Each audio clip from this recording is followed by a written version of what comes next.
एक छोटे से गांव में अफीफा नामी लड़की रहती थी। वो निहायत बाहिया, मेहनती और दूसरों का ख्याल रखने वाली थी।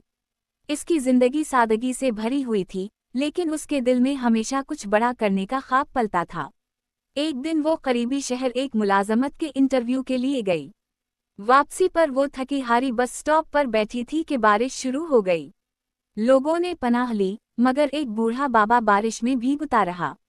अफीफा ने फौरन अपनी चादर इस पर डाल दी और खुद भीगती रही।